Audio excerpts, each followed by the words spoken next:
Murakoze cyane. Nitwa Nyamutera Joseph, ndi umupasitori kandi nyobora umuryango Rabagirana Ministries. Abantu benshi bari batumenyereye mu murimo w'isanamitima n'ubwiyunge, mu murimo tumazemo imyaka myinshi. Ubu rero twari tugeze mu gihe cyo kwibuka ku nshuro ya 26 iyo tuza kuba turi muri bwa buzima busanzwe bw'Abanyarwanda. Mu minsi 2 cyangwa 3 ibanziriza icyunamo tujya duhamagarira amatorero tugibutsa inshingano yo gufasha mu rugendo rw'isanamitima n'ubwiyunge, cyane cyane muri ibi bihe byo kwibuka. Turazi ko igihe cyo kwibuka ari igihe Abanyarwanda benshi bongera gusubira mu mateka ya Jenoside yakorewe Abatutsi, bagatekereza ibyabayeho, bimwe babibona mu mashusho, ibindi bakabyumva mu maradiyo, bigatuma umuntu wese agira umwanya wo gutekereza, kwibuka no kumva nanone rwa rugendo, ububabare se cyangwa se cya gihombo yagize, akagira umwanya wo kugitekerezaho cyane. Rero ibi muri iki gihe ni igihe cy'icyunamo gihuriranye nuko abantu benshi bari mu ngo kubera gahunda dufite yo kwirinda gukwirakwiza virusi ya COVID-19. Rero ntabwo byatubuza nanone nk'amatorero gukomeza inshingano yacu, kuko birashoboka ko mu gihe nk'iki, kubera ko abantu bose basa naho batari guhura kenshi, abantu cyane cyane abarokotse Jenoside bashobora kujya mu nzu kimwe n'abandi bose, ariko nanone ntibimubuze nanone kugaruka kuri amateka no kwibuka, kandi uko kwibuka bikaba byamutera nanone gutonekara no kubabara, ariko akababara ari wenyine. Utekereze noneho kuri abapfakazi bamaze kugira imyaka myinshi, akaba nta buzukuru afite mu nzu, akaba nta muntu afite wo kumufasha, wo kumubwira ngo komera ihangane. Rero n'abandi bose wenda bajya mu nsengero bakahabona ijambo ryo kubahumuriza no kubakomeza, abo bose rero ayo mahirwe nayo bafite, kubera ko turi mu gihe gisa ukunguko. Rero nashaka kugira ngo tutaza kwirengagiza, niyo mpamvu twashatse ko yibuze binyuze mu itangazamakuru nk'uko twabishishikarijwe na CNLG, twakomeza kwibukiranya amatorero. Ni inshingano yacu yo kusana imitima, yo gufasha abantu tubomora ibikomere, ndetse tunabunga no muri iki gihe. Ibyo byakorwa gute? Nk'uko ibindi byose bikorwa, ntekereza ko tubizi cyane cyane mu itangazamakuru ko amatorero yose, amadini yakoze uko ashoboye kugira ngo adatakaza abantu bayo. Abantu bashyizeho imbuga zigamije kubwira abakristo ubutumwa bwiza bwa bundi busanzwe ku cyumweru, ku minsi yindi, ku isabato, baganira n'abakristo babo kugira ngo babibutse ijambo ry'Imana risanzwe ryo kwihana, gukiranuka, kwezwa. Ariko nanone tubihuze n'iki gihe, kuko izo platform cyangwa se ubwo buryo bwose bukoreshwa bwanakoreshwa no muri iki gihe cyo kwibuka. Ariko nanone dutanga bwa butumwa n'ubundi bwo kwihanganisha barokotse, bwo gufasha abantu kuzirikana urugendo rwo gukira, kubafasha ijambo ryo kubabarira se, ijambo ryo gukira ibikomere. Nabwo twakoresha izo platform kugira ngo dufashe Abanyarwanda muri iki gihe cyo kwibuka. Ari ikindi nanone kiri sa naho cyihariye. Ubu bikorwa byinshi uko bizakorwa abantu bari mu ngo, ni ukuvuga ngo bizaba ari gake cyane aho umubyeyi, papa n'umumama n'abana be bazaba bicaranye. Kuvuga ngo ibiganiro nibitambuka bizaba ngombwa ko babirebera bari hamwe.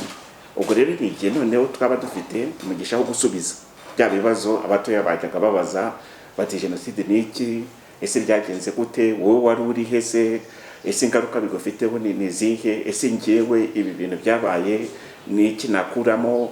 Bya bibazo bikomeye abantu bajyaga batinya, kuko umuntu yajyaga abona igihe nk'iki kibaye, wenda akavuga ati njye ndi ku kazi cyangwa nagiye mu biganiro, abana bagasigara mu rugo. Ubu ngubu rero ntabwo byakunda, kuko twese turi hamwe. Rero bitubera umwanya wo gutanga bya bisubizo bigoye mu gihe abatoya badufashije.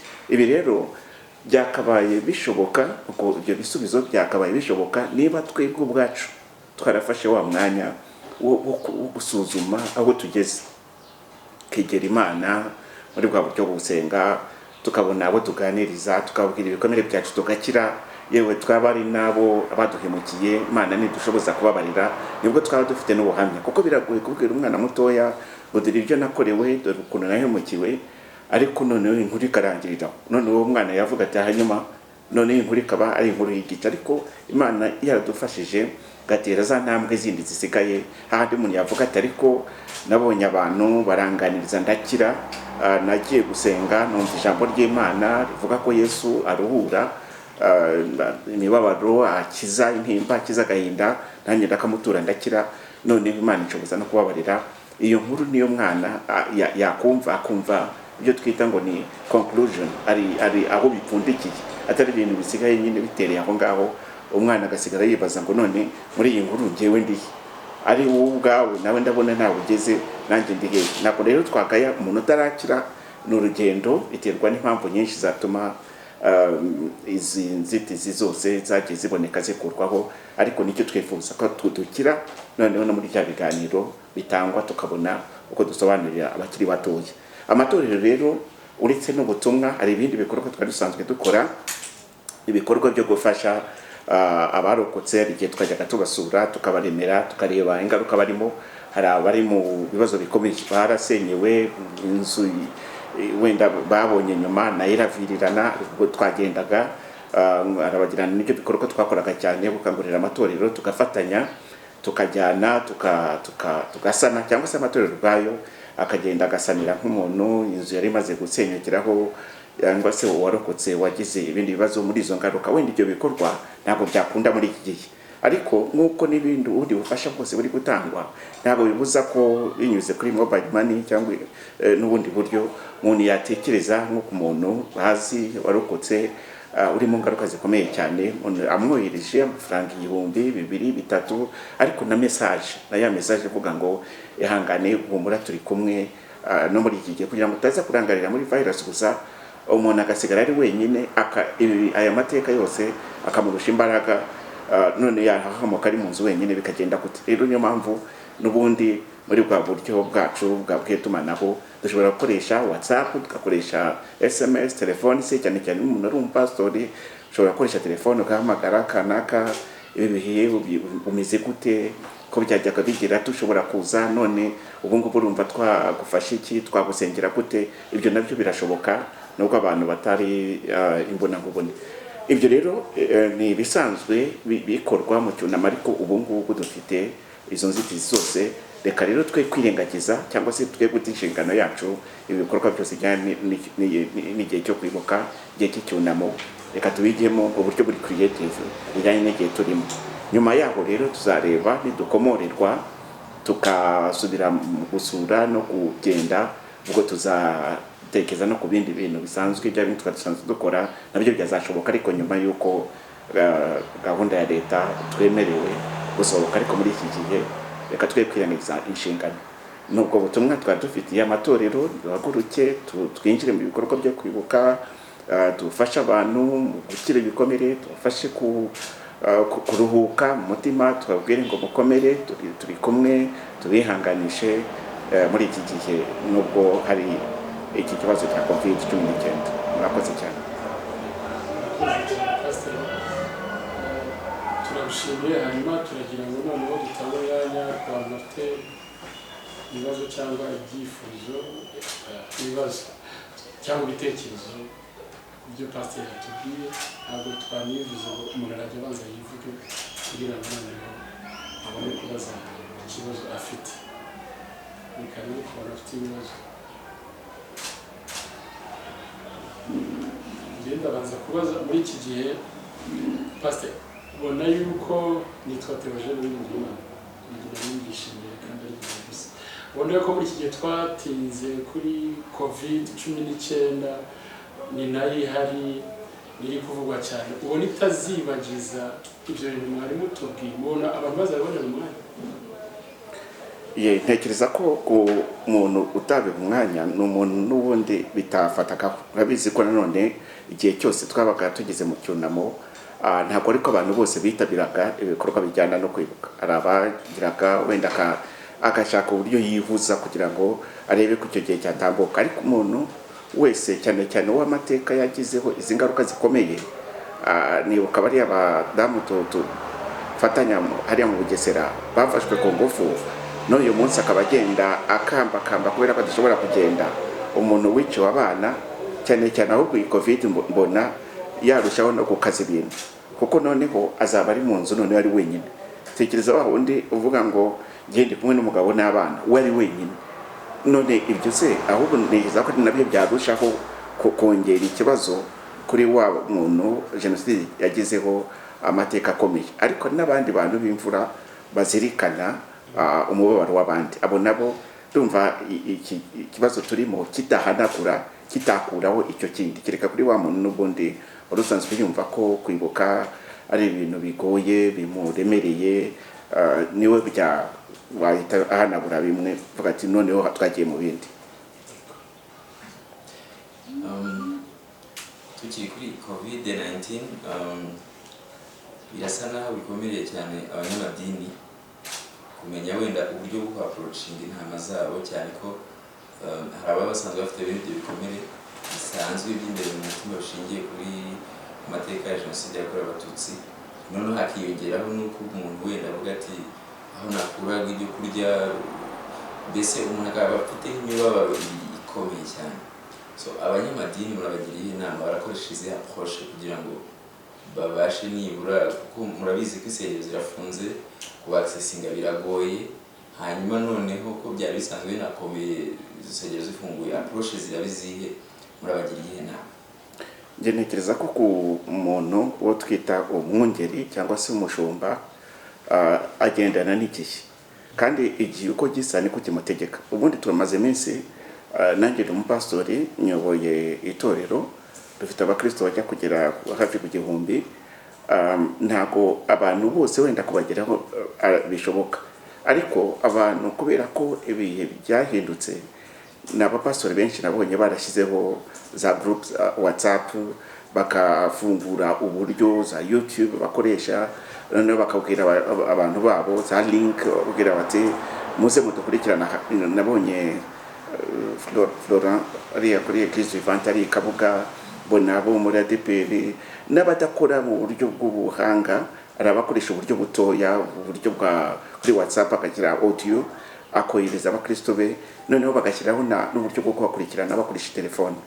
Rero abantu bose siko bari bafite izi mbaraga mu ikoranabuhanga, ariko no undi wavuga ngo nta buryo na bikeya bishoboka. Bose barakangutse, ubona baritabiriye ikintu cyo gukoresha ikoranabuhanga. Uko rero bababona abakristo babegera muri bwa buryo, ni nako bashyiramo n'iki kibazo cy'abarokotse, icyo kwibuka, igihe cy'icyunamo. Ubutumwa ntekereza ko ubutumwa n'ubundi usanzwe batanga ubutumwa. Reka mvuge ko iki cyumweru turimo nicyo bita ngo ni icyumweru gitagatifu, kuvuga ngo turangije icyumweru cy'amashami, turimo turagenda twibuka urupfu rwa Yesu no kuzuka. Rero ntekereza ko kubihuza ni iki se kindi bavuga aho ngaho kuri za nkoranyambaga n'ahandi hose bavuga message batanga ni ubutumwa. Ntabwo bavuga covid, ntabwo ariyo bigisha kuri mu bakristo, bigisha ijambo ry'Imana cyane cyane bijyanye n'igihe turimo. Ntekereza ko binahuriranye neza muri bwa buryo bakoresha n'ubundi ubutumwa. Noneho bashyiramo imbaraga, ubutumwa bujyana no gukira ibikomere, cyane cyane ko biri no kujyanirana n'urupfu no kuzuka kwa Yesu. Rero kongera kwerekana ubugome, kuko urabona abantu uko bishe Yesu, kwerekana ubugome n'icyo bushobora kugizaho abantu, kwerekana uburyo Yesu yanyuze muri iyo mibabaro yose, ariko tugaragaza ko impamvu yabyo cyane cyane umusaraba ari igisubizo ku bantu bose bababaye. Ntekereza ko ari content, ni ubutumwa n'ubundi bwinjiye muri bwa bundi basanzwe batanga, muri bwa buryo bushyashya bakoresha. Ntabwo sindumva umuntu wenda kwigisha covid niyo bigisha se, bigisha n'ubundi ijambo ry'Imana.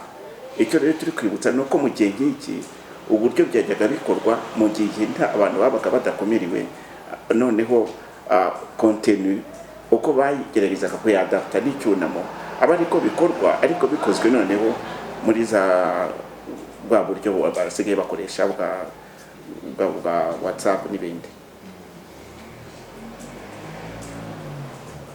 twemerewe kubaza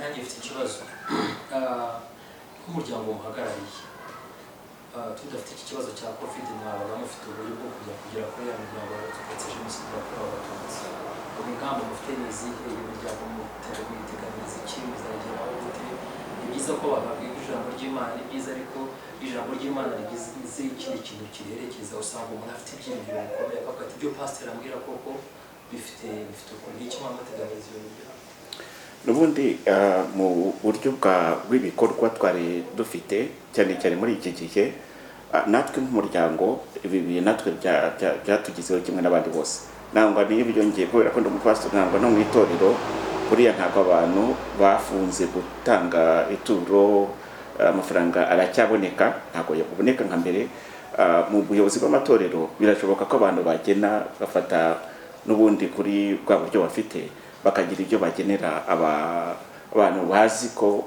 bababaye barokotse rero nka Rabagirana ari igice gitoya kuko natwe inkunga twabonaga ntabwo zikomeje kuboneka ariko no muri cya gice gitoya dufite ari imiryango mike twatoranije muri ubu buryo buri gukoreshwa ubu ngubu ni ubufasha cyane cyane ku by'ibyo kurya ari abantu bakeya twatoranije tuzafasha muri ubwo buryo iyo rero ibi bitabaho byo guhagarara no kuba mu ngo gahunda ubundi twari tuyifitanye n'umujyi wa Kigali cyane cyane gereza ya Mageragere twari turi gutegura ibikorwa byo guhuza abantu bireze muri gereza abantu benshi dufite liste y'abantu muri gereza ya Kigali barenze 1000 bakatiwe bari kurangiza ibihano ariko baje kugera igihe Imana irabafasha baza kwemera ibyaha bakoze ibyo bakoze uruhare bagize noneho baza gukora urutonde rwabo biciye n'imiryango yabo ubwo rero twari dufite gahunda muri iki gihe icyo nicyo twagomba gukora iyo bitaza gufungwa niyo gahunda twari dufite yo kubahuza cyane cyane duhereye ku ariya Mageragere na Nyamirambo ariko ibi bije ubwo gahunda zose zarahindutse iyi tuzakora dukurikije uburyo bumeze muri iki gihe cyo kwibuka noneho bihuye n'igihe turi muri karantene abantu bari mu mazu badasohoka nazo bivuga uburyo bwifashishwa abantu bazareba ibiganiro bazajya bacaho amafilimi yibutsa bya bihe bya kera kugira ngo abantu bamenye jenoside mubona uburyo bw'amafilimi bukoreshwa muri iki gihe bujyanye n'igihe ubwo ni ukubireba kugira ngo turebe ese uburyo bukoreshwa bw'amafilimi muri iki gihe ubwo ntibwagire uruhare mu gukomeza kongera ibikomere aho kugira ngo bikire ubundi amashusho yose agira abo agenewe kandi akagira n'ubutumwa atanga nikiriza ko amafilime impamvu yagiye akoreshwa cyane nuko cyane cyane abantu dufite benshi ubu ngubu ari urubyiruko iyo wicaranye nabo ikibazo babaza barakubaza ngo jenoside ni iki mbese bameze nk'abanyamahanga ku buryo utangira kumusobanurira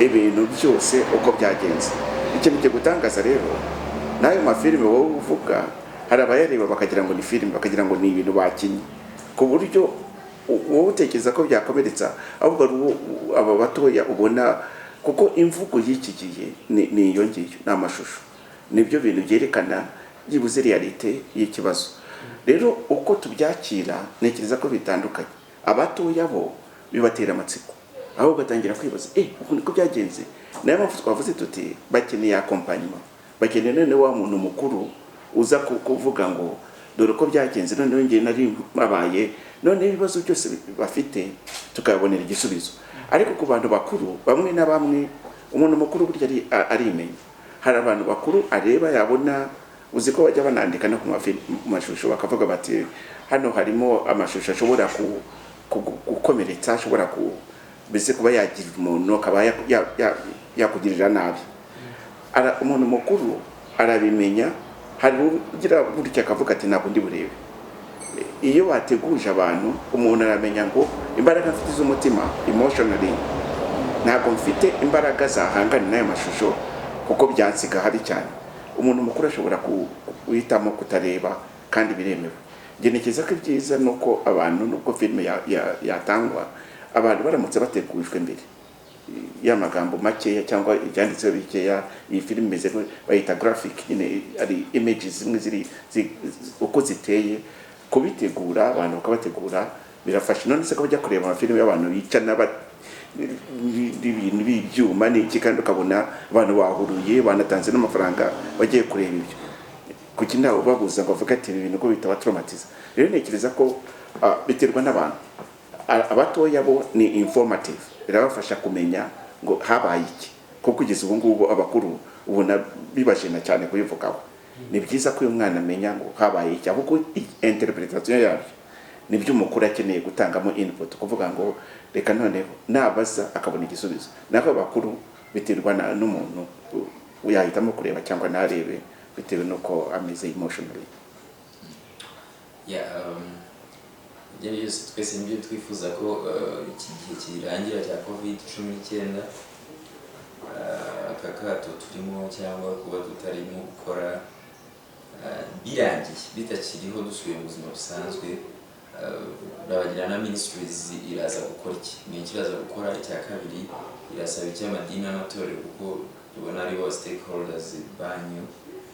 Ikindi muratubwire wenda muri uyu mwaka plan d'action yanyu bijyanye na program ya community development cyangwa na healing and reconciliation, natubwira muri rusange kuri izo gahunda zanyu. Icya mbere iyo turi kureba nyuma yo ku abantu bakomorewe mu byo twari dusanzwe dukora, ni nabyo twakangurira abantu gukora. Hari abantu ubundi twari twarangije igice kimwe mu karere ka Kicukiro kose, twari tumaze kubona amatorero 10, ariko ayo matorero twafashemo abantu bateguye muri kaminuza 15, bamwe bibumbiye muri ibyo bita GBU, Groupe Biblique Universitaire, abandi bibumbiye muri CEP. Za CEP ni abanyeshuri baturuka mu matorero ya DPR. Ubwo izo kaminuza zose twumvaga muri iki gihe cyose ibyo rero bizakomeza turamutse dukomorewe ko abanyeshuri tugira umugisha bagasubira ku ishuri. Izo gahunda turazifite yuko bakomeza bagatanga ubutumwa, bazabutanga rero mu biganiro, ariko nanone bakoresha DVD twita invisible scars, no kuvuga ibikomere bitari byakira neza. Noneho iyo DVD iyo bazajya berekana, ariko bagatanga n'ibiganiro bagamije gufasha abantu gukira. Ubwo ya gatatu rero ni tubyita community reintegration. Ni hahandi noneho navuze ibikorwa by'abantu bafunze, barabidusabye ubwabo basaba ko twabanza kubahuza n'imiryango yabo. Ubwo rero iyo gahunda tuzayikomeza, kuko abantu ntabwo babyumva cyane. Abantu barangije ibihano nyuma y'imyaka 25 bagiye gusohoka, aba rero batandukanye n'abandi bo muri Gacaca, kuko muri Gacaca byibuze wabonaga abenshi baremeye ibyaha bagasaba imbabazi, bamwe bivuye ku mutima, abandi biri hagati na hagati, abandi ntiwamenya. Ariko abangaba bo ni wa muntu urangije igihano. Umuntu urangije igihano ashobora kuza akavuga ati ngiye narangije igihano, nyagira ibindi mu mbaza, ariko se ari kujyahe agarukanye umutima umeze gutyo, bavuga ngo ngiye nyagira ikindi mu. Ubwo rero twagize umugisha abo ngabo babanza kudusaba, kuko twe twatuzi ko ikibazo kinini bagifitanye nabo bahemukiye ku misozi. Ariko baratubwiraga bati na mbere yuko tukiwacu abantu dufitanye ikibazo no kubana n'imiryango yacu, kandi harimo igice cy'ukuri tutabakaragaje. Ubwo rero bari barabisabye, icyo nacyo tuzagikomeza kubahuza n'imiryango yabo, noneho tunabahuze nabo bahemukiye. Bamwe muri bo basabaga no gusaba imbabazi ku mugaragaro. Harimo benshi bari mu buyobozi bazwi cyane, harimo nabo bafite izina rivuga ngo na bakiminwa bose, abantu bamenyekanye cyane mu bariyeri yose bazwi. Abo rero bamwe muri bo barahindutse pe, basaba imbabazi rwose, bafite gahinda kenshi. Ubwo rero turateganya ko ibyo bikorwa bizakorwa muri iyi minsi 100, duhereye kuri Nyarugenge, gafata Kicukiro ndetse na Gasabo. Ibindi bikorwa bisanzwe ni ibikorwa turangije. Bimwe ni icyo twita International School of Reconciliation, ni ibikorwa tujya dukora noneho tukazana abantu bavuye hanze bose baje kwigira kuri twe kuri urugendo. Iyi approach dukoresha nabwo turangije abageze kuri 30 twabahuguye muri ukwezi kwa gatatu, tuzakomeza kubakurikirana kuko benshi batangiye za initiative mu bihugu byabo, tuzakomeza kubakurikirana. Ibindi bikorwa bisanzwe ni ibyo dukorera muri community bijyana n'iterambere, harimo amatsinda tujya duhanga, nabyo tuzabikomeza.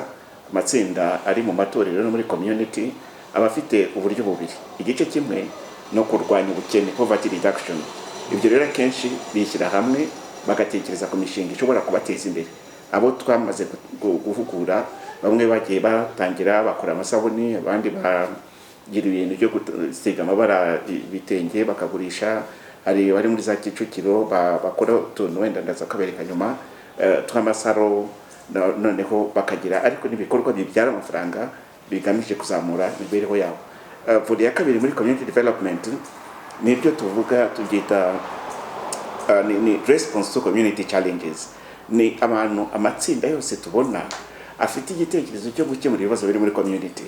Hari abaza bakavuga bati twebwe turi urubyiruko turifuza kurwanya ihohoterwa rikorerwa abakobwa.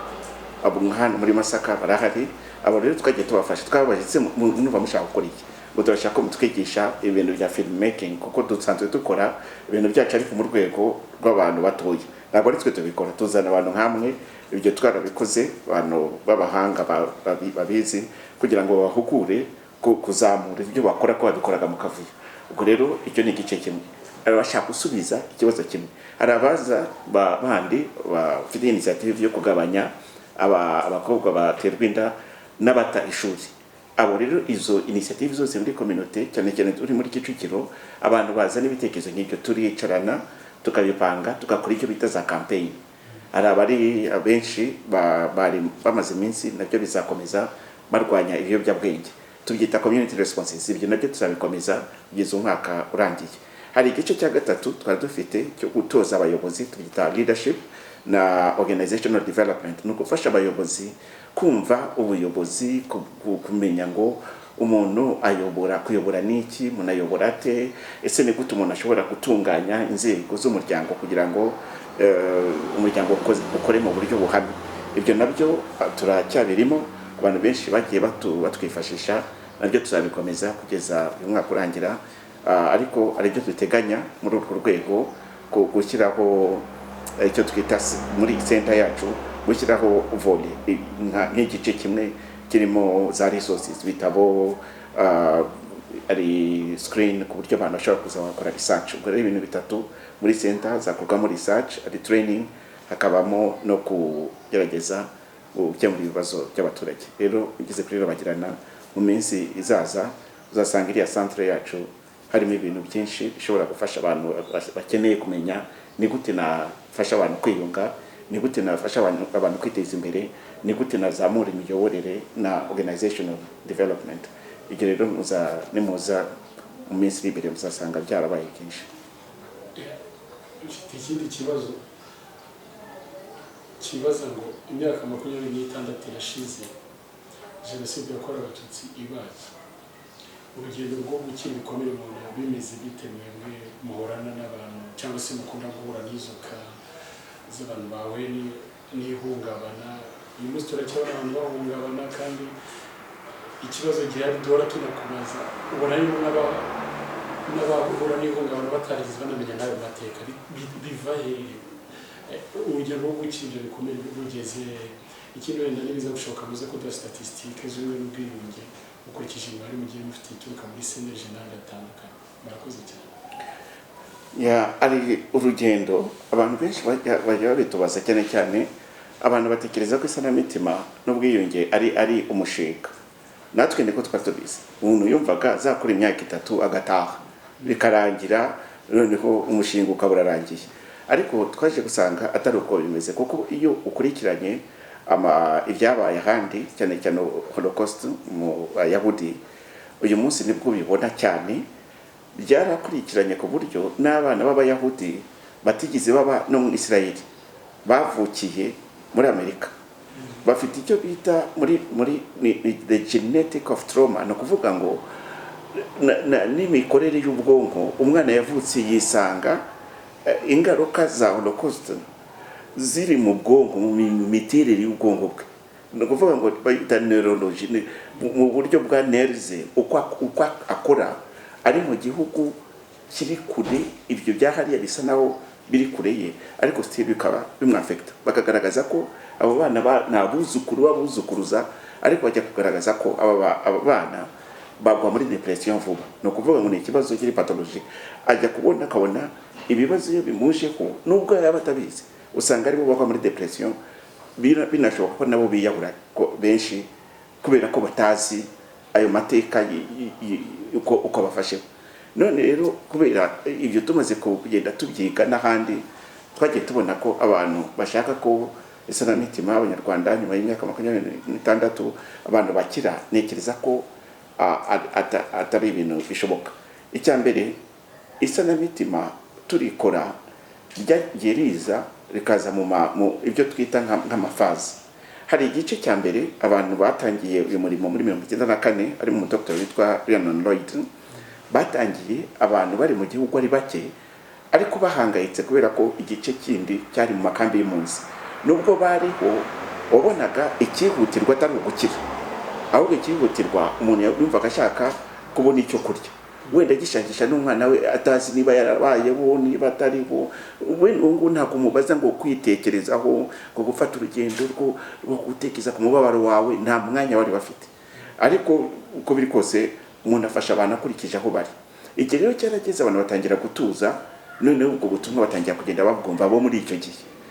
Ariko nyuma y'igihe gitoya bamwe bari batangiye no kuruhuka, impunzi ziratahutse za 96 kugeza 97, impunzi ziratahutse. Noneho wa wundi agiye kubona babaturanyi baraje bamutuye iruhande, urumva ni za sekusi. Mu gihe bamwe bafashwe barafungwa, abandi baraho nubwo atari we ariko n'umwana we, kubana byagombaga kubanza kubyitoza. Ibyo nacyo bikeneye isanamitima, bikeneye abantu bakeneye gusanwa kuri, kubera ko faze barimo itandukanye n'iya mbere. Niyo yaba yarafashijwe ahangaha ni ikindi kintu. Noneho faze ya gatatu gacaca muri za 2004, gacaca nazo ziraboneka. Gacaca zibonetse nibwo abantu batangiye nzinga, abantu bamwe twabanaga amahugurwa barageze no ku rwego rwo kwigisha, ariko ntabwo we azi ko yapfushije abana 5 4, ariko ntabwo yigize amenya uko bapfuye. Gacaca ibaye mu ikusanyamakuru agiye kumva yumva nibwo bwa mbere umuntu avuze uko abana be bapfuye.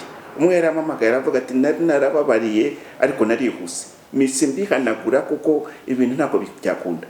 Urumva ni isanamitima. N'ubundi akeneye ko umuntu agaruka akavuga ati reka none harya ni gute umutima ntabwo kuva ko ibya mbere nta gaciro bifite. Nuko ayo masekusi yose yagiye aboneka. None tugeze mu gihe cy'abana. Aba bana arimo abana bari batoya cyane. Wenda urugero rumwe, umwana umwe yatwariye ari kuri gereza ya Mageragere. Umwana yari muto cyane, reka mvuge kuri yindi. Uwo mwana, uwo mugabo yari yarahishe rwose ko ategetse agira uruhare mu jenoside. Yasize umugore atwite, umugore arabyara. Umwana avutse atangiye gukura, mubwira ko isi afunze. Umwana ahita afunga umutwe, aravuga ati ubwo afunze ashobora kuba yaragize uruhare muri jenoside. Nyina akamubwira ngo ntabwo ari byo, baramubeshyeye. Ise nawe ntiyigize abona umwana, ariko kajya mutumaho ngo ngende mubwire ko bambeshyeye. Nyuma rero ejo bundi nibwo uyu mubyeyi yemeye uruhare yagize muri jenoside. Noneho aza gusaba abasurveya ko uwo munsi kuko kuwa 5 abantu benshi baraza baje gusura. Mageragere bagira gahunda yo gusohora abantu bakeya bagatanga ubuhamya. Yari yasabye ko atanga ubuhamya mu ruhame. Umunsi yasohotse avuga ngo ni uri butanga ubuhamya yemera ibyaha yakoze, wa mwana ubu ngubu afite imyaka hafi 24, nibwo bwa mbere yaje gusura kuri gereza. Umugabo agiye kureba abona umugore yazanye umwana ahita amubona barasa, avuga ati ni wa mwana wanjye. Arangije yahise ahamagara umuyobozi w'abasurveya aravuga ati munkure kuri list. Uyu mwana narahakanye imyaka yose, kuko none ahubwo muduha umwanya, bita umwanya social, twicarane mbanze muganiriza. Ubu uri kuvuga namara kumuganiriza uko satangiye urundi rugendo. None gukira, uvuga gukira ni ibintu bigenda bamwe barakira abandi bagakomereka. Ejo bundi mu mahugurwa twarimo umwana w'umukobwa yabonye ari muto cyane, yabonye ukuntu ise yishe nyina, niwe wazanye igitero yica nyina. Uwo mwana ari mutoya cyane, icyo akora niki arafunga. Muri ibintu nk'ibi bibabaje cyane, ari ukuntu ushobora gufata umutima ukawucecekesha, ari ukuntu ufunga amarangamutima ukamera nk'aho bitabayeho, hanyuma ukabaho mu nzozi. Ejo bundi nibwo yashwanyutse, ejo bundi mu kwezi gushize nibwo uyu mwana yashwanyutse aravuga ati ibi bintu byose ngiye kubirekura bisohoke, kandi ubu kuva none babariye data ngiye kumusura. Rero ibikomere biri mu buryo bwinshi, abatoya bakuru ari iki, ku buryo umurimo utakira umushinga, n'umurimo w'igihe cyose. Imibare rero aho tugeze tuvuga ngo tugeze he, abo tugeze aho dushobora, ari ibintu byinshi tumaze kumenya. Abantu benshi cyane cyane abayobozi b'amadini n'amatorero banyuze muri ubu butumwa bw'isanamitima n'ubwiyunge, kandi icyo twifuza nuko benshi babukoresha, ku buryo abo twavuga bari hejuru y'imyaka nka 50 mu bayoboye amatorero, abarenze 60 kuri bo twabafashije muri aya mahugurwa y'isanamitima n'ubwiyunge, kandi abenshi baranatujwe no kuyatanga. Ariko siko bose bayatanga, ariko ari igice kimwe bashobora no kwigisha cyangwa bagatanga ikiganiro cyangwa ubuhamya. Ubwo rero turabishimiye. Ariko noneho batoya bo harimo ibiciro byinshi, kandi turabizi twese aba batoya bafite ibyabo nyine. Ari ukubwira nk'aba tuvura muri za university, icya mbere barakubwira ngo ibintu by'isanamitima ntabwo ari ibyacu, ariko mwumve kwigisha, ariko twe twifite ibindi bikomere. Bavuga n'ibihe nibyo mu muryango, niko bavuga. Kandi wabyumva ukagira ngo aba bana batoya muri za university ari cyo tekeza ko barizwe n'abantu b'abasirimu batakiringa babandi bakera ababyeyi bacu baduhuraguraga akuraza hanze akagusuka amazi y'urusenda. Ariko aba batoya nabo barumiwe, noneho batangira kuvuga ibikomere byabo, akenshi batangira bareba ibyo bakorewe, kandi ibyo byumvise biba biteye ubwoba. Za divorce mu ngo, ubuhemu bukomeye cyane, abase basohoka bagata abana kigendera cyangwa akabihakana akajya gushaka umugore wundi bagaturana. Ni byinshi kuko umuryango wamaze kuba dysfunctional.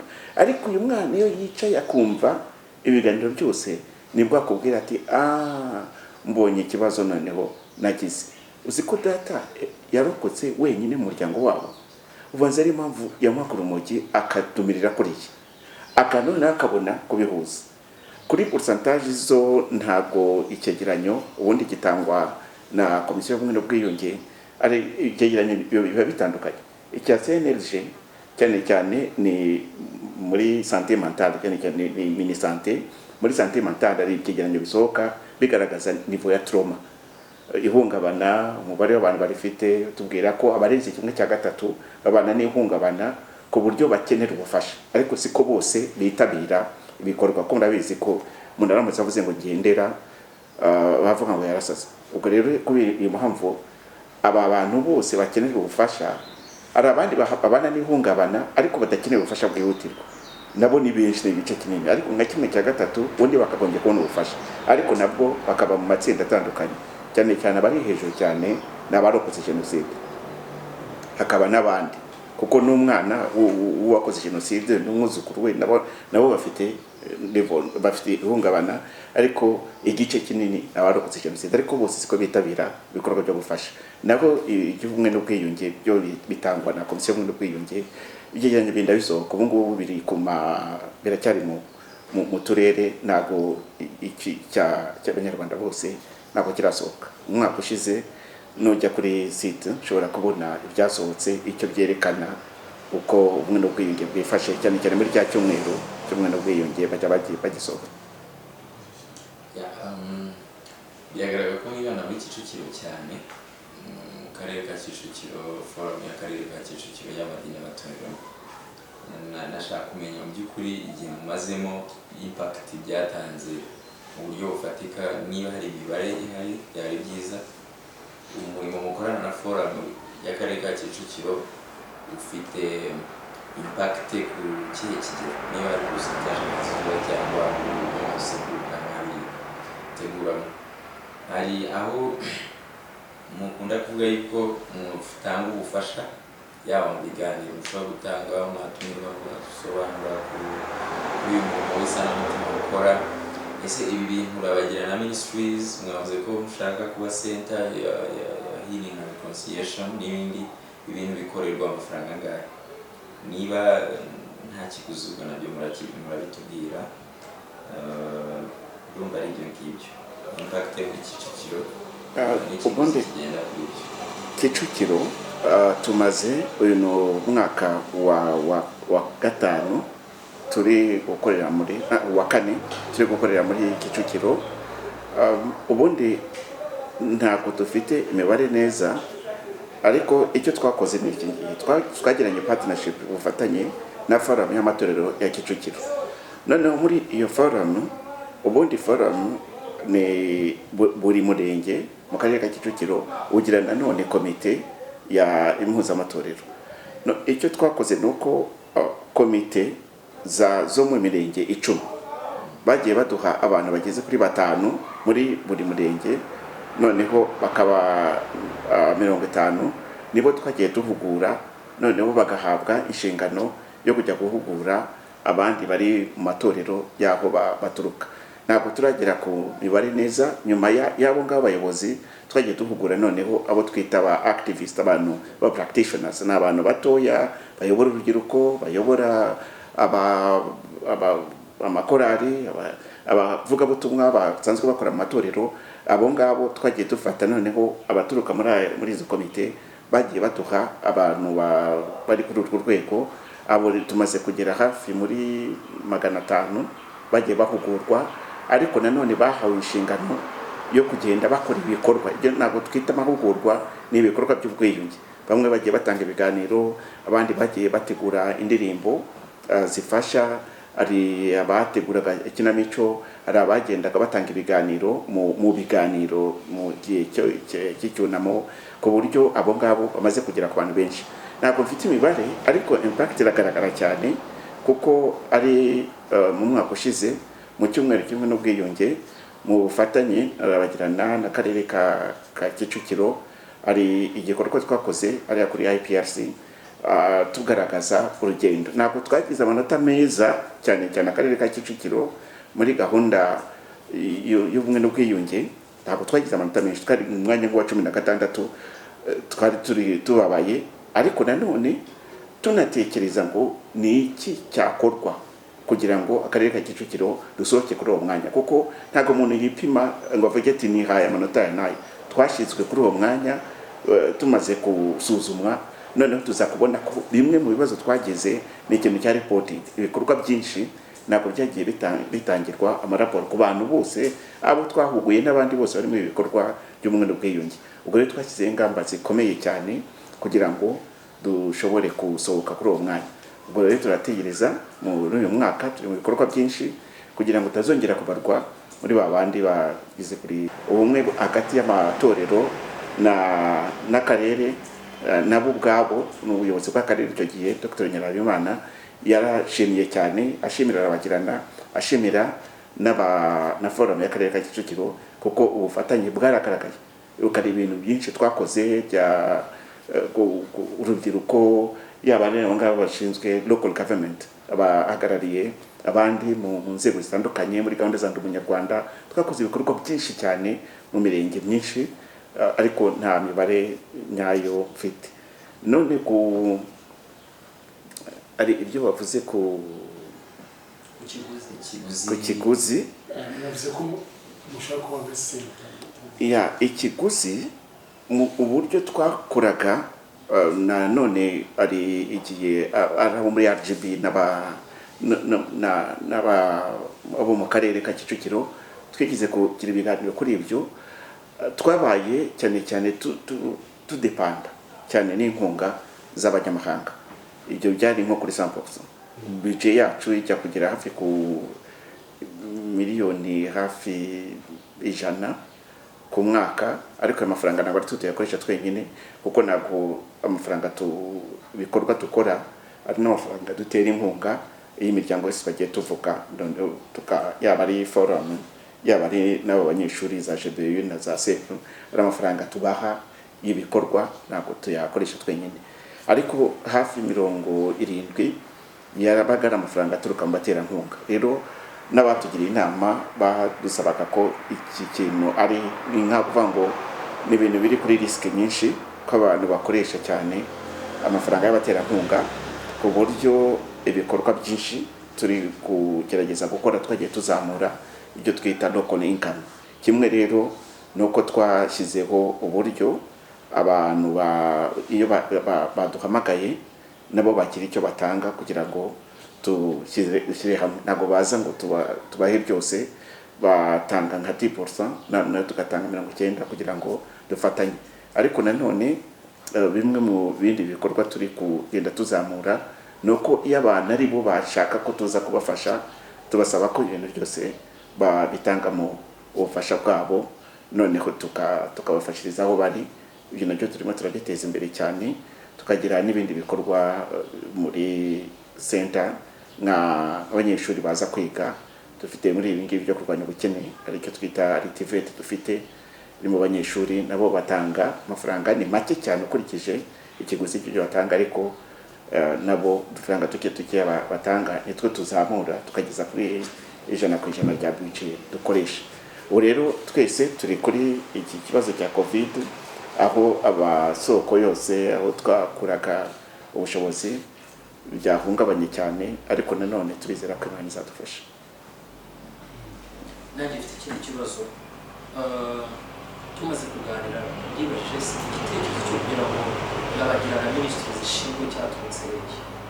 Ese urugendo Rabagirana Ministries imaze kugenda mwumva mwifuza ko mu myaka iri imbere Rabagirana Ministries yabereye iki? Ikindi cya kabiri mwatubwiye ko mukora n'amadini n'amatorero, ese biraborohera cyane ko bafite izindi nshingano ubwabo basanzwe bafite mu madini yabo no mu matorero?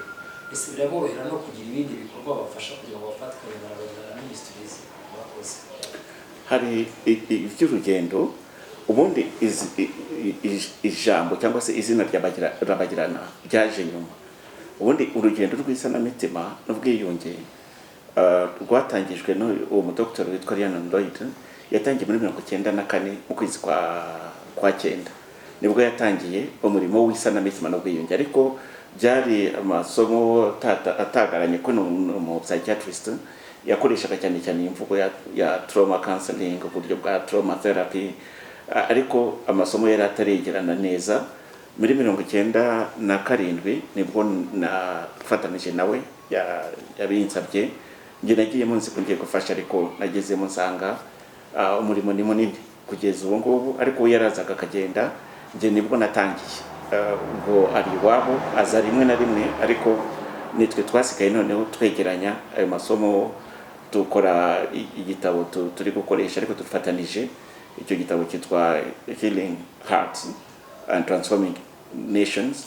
Ubwo rero nicyo amahugurwa niko yakoresha, ariko twagiye dushyiraho n'ibindi bitabo by'abigisha, noneho hazamo n'ibindi bikorwa byo gukora za album, bimwe byakoreye ngikora muri AE zizamana kizu Rwanda, Hirwa Ishyanga, Rabagirana Rwanda. Ibyo byose rero kuva za 1997 nje umurimo niho nakoraga, ariko mukorera muri AE. Noneho bigeze muri 2007 nibwo b'inshuti zacu bari batangije umurimo, bifuje ko uyu murimo tuwukora mu buryo mpuzamahanga. Nibwo Mass Ministries niwo muryango wadufashaga baduha amafaranga, nibwo batangije office hano kugira ngo dutware ubutumwa no mu bindi bihugu. Kuko n'ubundi baradutumiraga, twagiye kwisanga mu Burundi baraduhamagaye tujya gutangiza ibikorwa mu matorero yaho.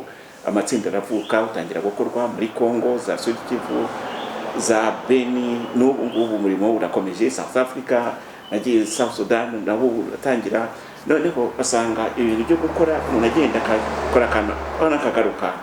Ibyiza nuko twafungura iyo office 2007 nibwo natangiye gukora muri Mass Ministries, ariko dufite iyo bita regional office ya Mass Ministries.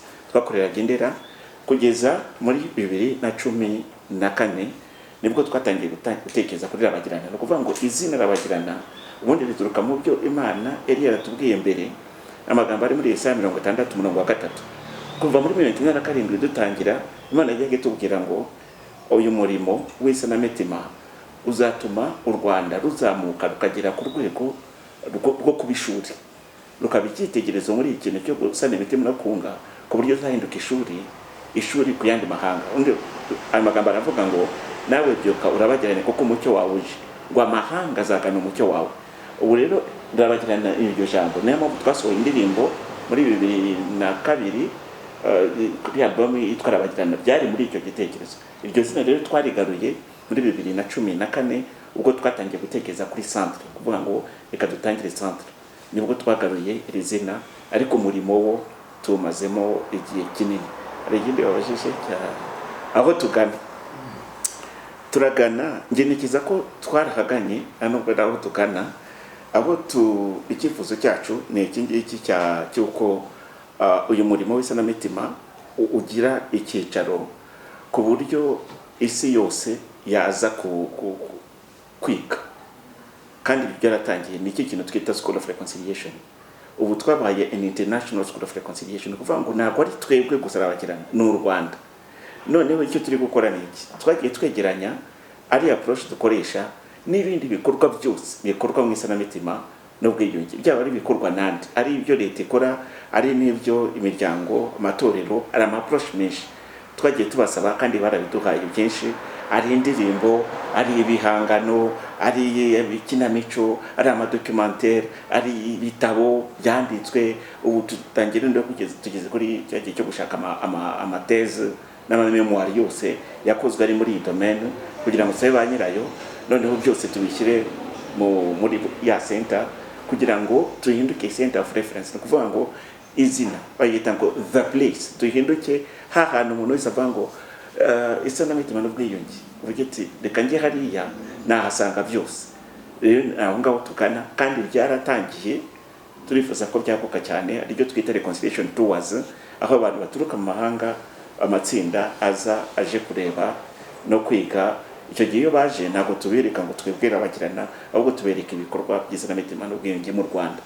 Tubahuza na prison fellowship, bakajya Sagashora bagasura babandi babana mu mudugudu, abishe nabo biciye babana hamwe, tubajyana Gisozi kuri memorial, bahuza na komisiyo y'ubumwe n'ubwiyunge, tukabahuza n'abandi padiri, uriya mupadiri ukora ibintu byitwa buke buri ntama, ku buryo baba expose ku kintu cyitwa ni gute abantu bakira bakiyunga bakubaka amahoro nyuma y'uko banyuze mu makimbirane akomeye cyane cyane nko muri South Sudan n'ahandi hose. Nibyo bintu bibaza aho ngaho niho turi, kandi nekeza ko ari ibintu bizagenda bikura mu gihe kiri imbere.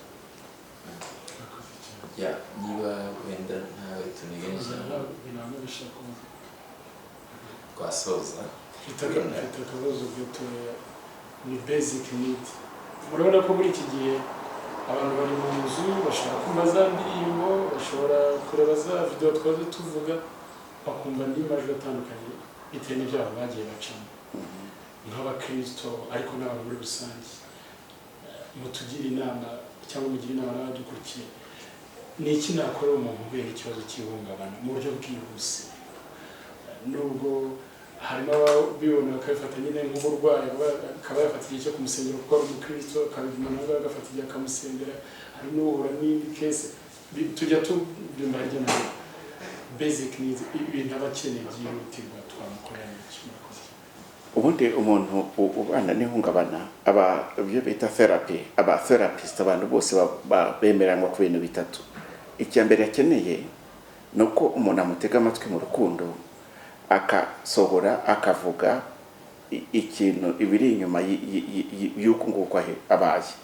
Ni ukuvuga ibyamubayeho, ari iby'abatari byabayeho, kuko umuntu ahungabanywa n'ibyo yabonye, ibyamukorewe n'ibyo yumvise. Bishobora kuba ari kimwe muri ibyo, noneho akabifata akabizana byose. Ni ukumufasha muri expression rero mu buryo bwinshi. Ari mutoya ari igihe bamubwira ashushanye ikintu yumva cyamukuye umutima. Ari umuntu mukuru aravuga. Ari nk'abantu b'abartiste, we yakwandika agashushanya, cyangwa se niba ari umuntu ukunda kwandika akandika. Ibi byose rero bifasha umuntu kuvuga ngo dore ngewe ikintu kitumye mererwa gutya ni iki, akacyandika akavuga icyabaye, mu buryo bwose burambuye. Ashobora kukivuga rimwe, ashobora kukivuga kabiri cyangwa inshuro nyinshi, ibyo birafasha cyane. Rero twe nk'abakristo akenshi ntabwo dukunda bene ibyo, nubwo bibiri itubwira ngo mwaturirane, twe twumva ko ari ukwaturirana ibyaha gusa, ariko kugira ngo umuntu yaturirane akababaro ke, ahubwo abantu batangira banga ariko biti turafunga. Ariko si n'ubukristo gusa, no muco wacu uko urafunga, urakumira, uca intege ibintu nk'ibyo byo kuvuga ngo nabize muri ibi ndababara, umuco nabyo biraza bigapfundikira. Ariko ni byiza kureka amagambo yose agasohoka, gutanga umwanya wa expression kugira ngo ibintu bisohoke. Icya kabiri ni uko umuntu yemera icyo byamutwaye. Gufasha umuntu guhuza ibyamubayeho n'icyo byamutwaye ni gute, aricyo bita empathy. Dukoresha ijambo, hari igihe umuntu ashobora kukubwira akakubwira ati ngewe ubu nta mwana afite, ngo abana banjye bose barabishe, kandi akabivuga nyine ubona ukagira ngo ntacyo bimutwaye. Ariko ni ukumufasha guhuza, ni empathy, ni rya jambo mubwira ati niko byagenze. Kuko umuntu iyo akubwira abashaka kugira ngo arebe uko byifatamo, nabona ko ubyakiriye nibwo atangira kugaragaza none kuba warapfushije aba bana ni iyihe ngaruka bigufiteho. Ni ukumufasha noneho kwakira ingaruka no kuzemera z'icyo ngibi byamutwaye. Kuvuga abantu baravuga, ariko ni gute noneho wowe umufasha ujye ubaza umuntu ngo niko byagenze, none ingaruka bigufiteho ni gute? Iyo wumva uri wenyine wumva utekereza iki? None iyo uryamye bigenda gute? None kuba byaragenze gutyo ni iki kiri muri wowe? Umuntu akemera n'icyo byamutwaye, niyo yaba ari byo bita ama emotions ari strong, nk'uburakari. Uburakari burya abantu benshi banga kuvuga, kandi uburakari ni ikindi gice cy'umubabaro, ni urundi ruhande rw'umubabaro. Ibyiza iyo umuntu ubwiye umuntu ngo ariko uziko bibabaje, biramworohera kuvuga ngo urabizi se, nuko nta nubwo wamenya, bimufasha noneho kuvuga uko niyo yaba ari uburakari umuntu arabwemera akabusohora kandi bikakirwa uko byakabaye. Niyo byaba ari bisa nabi cyane bikakirwa. Ubukristo ntabwo kwakira ibintu byose, nicyo kibazo. Ntabwo ari ubukristo, ni imyumvire dufite, ariko byose bikakirwa. Nta rubanza, nta kuvuga ngo umuntu w'umukristo oya, byose bikaza. Noneho icya gatatu, cyane cyane ku muntu ubabaye cyane, iyo tumuhaye espace yo kurira. Amarira ni umuti uvura agahinda. Hari abantu benshi, hari abantu bagiye batubaza ngo none se ubwira umuntu ngo rira kugira ngo ukire, uronke ngo rira. Bamubwira oya, ntabwo umubwira ngo rira, ahubwo ukuraho igituma atarira. Impamvu umuntu atarira ni uko bamubwiye ko atagomba kurira. Iyo umubwiye ukamugaragariza ko umwakiriye, akenshi umuntu atangiye gusohora abanza kuri fact bya bindi. Nabona ko umwakiriye bitewe nuko wamuteze amatwi mu rukundo, nibwo agera kuri cya kintu cyamutwaye. Nabona nabyo byakiriye, nibwo yirekura akarira. Rero ibyo bintu ko ari bitatu nibyo bifasha umuntu. Ni rya jambo rivuga ngo harya byagenze gute, mbwira. Uko uziko bibabaje, usika ibi bintu kubana nabyo, ubundi iyo ubanye nabyo wumva umerewe ute? Uko umuntu asohora ibyo nibwo agera kuri rwa rugero rwo kurira. Ni ibintu bitatu nibyo abahanga bavuga. Ariko kuri twebwe abakristo nibwo tugarura noneho Yesu, kuko ntabwo twakura mu Yesu. Ubwo ni therapy, kandi therapy ifasha umuntu koroherwa. Ariko gukira nyako bijyana no gufasha umuntu tukamwinjiza aho tumwereka aho ashobora kujyana uyu mutwaro yikoreye. Nibwo tumubwira Matayo 11:29, ni Yesu uvuga ngo mwese abarushye n'abaremerewe nimuze musanye ndabaruhura. Nibwo tumwereka Yesaya 61 kubera ku murongo wa 3 nuvuga ngo Yesu yaje kugira ngo ahoze abarira bose no kubaha ikamba mu kimbo cy'ivu, no kuvuga ngo kubaburanira, atuvana muri eta ya deuil ya Maria, atwinjiza muri cya gihe cyo guhozwa n'umunezero. Aya magambo rero azanyuma, noneho tukafasha umuntu tumusengera. Kandi n'amasengesho afasha umuntu gukira ntabwo ari yayandi nzi ya mwizina rya Yesu. N'amasengesho cyane cyane twebwe akenshi dushishikariza n'umuntu wenyine kubwira Yesu, mubwira ukomerewe, wakaba ari we umubwira. Muri ibihungabana hari ibindi bikorwa tujya dukora, wenda akenshi bijyana n'iki gihe cyo kwibuka. Hari abantu benshi baba batabashyinguye, hari ibyo dukora wenda tukabwira umuntu nuko abantu wenda bashobora kubyumva bakagira ngo ni ukuvugana n'abantu bapfuye, ariko ari igihe tubwira n'umuntu tukamuha n'umwanya, niba ataragize umwanya wo gusezera uwe tukaba twamuha uburenganzira bwo gusezera, vuga amagambo yo gusezera, turagushyigikiye, ngavuga ibyo wakavuze, yuza kuba wabonye umurambo wavuga iki, tukamuha umwanya umuntu agasezera, kuko n'abantu benshi babana n'ibintu bitarangiye, kuvuga ngo uwanjye yaragiye sinamenye uko byagenze. Ibyo rero nabyo turafashamo abantu. Hakaba n'ibindi biri compliqué birenze ibyo, nibyo noneho dushyira ku bantu abo twita ba specialist, baba psychologue n'abandi, ntabwo tubirengagiza. N'ibyo ushobora no kumuhamagara ukamusaba inama, kuko ari za kazi ziri compliqué. Nk'iyo habaye viol, umuntu yabonye abe bicwa, igihe bigira noneho bikagera ku rwego bisaba ko noneho umurefera ku muntu w'umupsikologe, ariko banamusengeye. Mureke dusoze niba ntacyo bitwaye. Sinzi niba hari message iri special mwabwira abanyamadini b'Afurika izakurikirana ubutumwa muri dusoze. Cyane cyane muri iyi minsi yo kwibuka, turi mu gihe cyo kwibuka ku nshuro ya 26, ni ijambo navuze ni ryo cyane no kuzirikana ko dufite abantu benshi bagikomeretse kandi bakeneye ijambo ribahumuriza, bakomeza no kuzirikana ko iki gihe uko gihe cyo kwibuka kizaba abenshi bari bonyine mu mazu. Ubwo ni rya jambo twavugaga, abantu bashaka uburyo nk'uko dushaka ubundi buryo busanzwe, dushaka uburyo bwo gufasha abarokotse, cyane cyane tubohereza amagambo y'ihumure, ndetse aho bishoboka tunabafasha muri bwa buryo bufatika, kuko imibereho mikeya tuyisangiye nabo, iyo kubura ibyo kurya, bamwe bari mu mazu bonyine adafite umuvomera n'ibindi. Reka rero tushyiremo imbaraga muri ibyo bikorwa uko ari bibiri, guhumuriza ariko no gufasha, ndetse n'amateraniro yandi tugira kuri za social media, ku ma platform yandi, tuyadapte, tuyahuze n'igihe turimo. Rero nongeye kwihanganisha abarokotse jenoside bose, kandi sengera n'abantu bafite ababo bayigizemo uruhare, kugira ngo nabo Imana ikomeze bafashe, kandi bagifite wa mutima winangiye, Imana ibafashe koroha no guca bugufi ndetse no kwihana. Ubutumwa rero nifite nuko nakoze.